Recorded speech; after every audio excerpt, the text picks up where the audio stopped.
Welcome. In front of me is a Nord CE2 Lite, and today I will show you how you can record screen on this phone.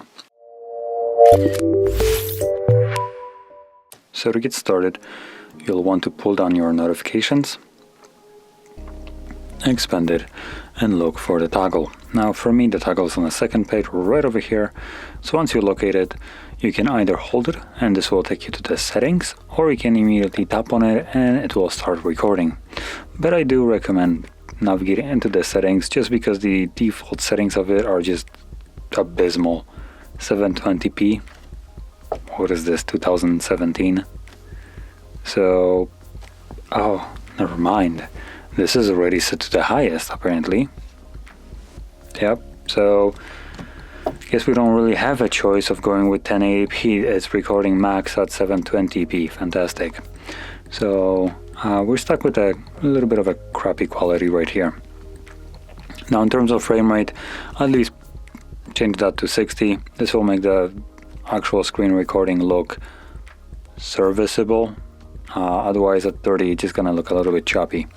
So anyway, that's basically what I recommend changing right here. And once you have done so, you can then find the toggle, tap on it. Now if you're doing this for the first time, it just kind of gives us some pop-up statement of use, continue, agree and continue. Then we need to give access to a couple different features. There we go. And from here you want to select this button right here, the red record button.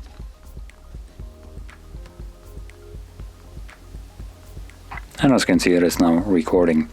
So whatever you will do right now will be recorded by the device.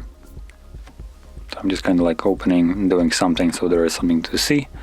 And once you're done with it, you can tap on this overlay again, click on the red square, and this will save the actual screen recording to your gallery application, or photos as it's called right here.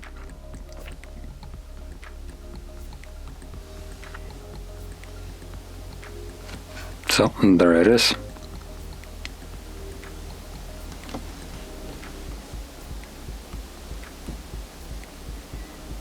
So you can see it's playing back. So anyway, that is how we can record a screen on this phone, and if you found this very helpful, don't forget to hit like, subscribe, and thanks for watching.